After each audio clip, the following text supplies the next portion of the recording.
దేవుని పిల్లలైన మీకందరికీ కృపయు సమాధానములు మెండుగా కలుగునుగాక.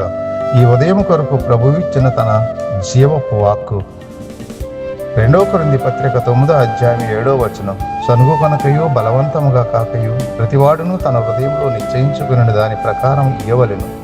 దేవుడు ఉత్సాహముగా ఇచ్చు వారిని ప్రేమించును. ధనము దాతృత్వము పంచుకోవలసిన బాధ్యత. పౌలు గారు యోదయ ప్రాంతము ఆయా ప్రాంతాలు సంచారం చేసి ప్రభు సువార్తను ప్రకటిస్తున్నప్పుడు యోదయలో ఉన్నటువంటి విశ్వాసులు ఇబ్బందులలో అవస్థలో ఉన్నట్టుగా ఆయన గుర్తించారు. ఇదే సమయంలో క్రైస్తవ దాతృత్వం తాలూకా కొన్ని సూత్రాలను కూడా రాసిపెట్టే అవకాశం పౌలు గారికి కలిగింది. దేవుడు మనకిచ్చిన దానిని ఇతరులతో పంచుకుంటే బాధ్యత ఒకే ఆత్మీయ కుటుంబమైన క్రైస్తవ లోకానికి అంతటికీ విస్తరిస్తుంది. ఇది దేవుని యొక్క చిత్తం.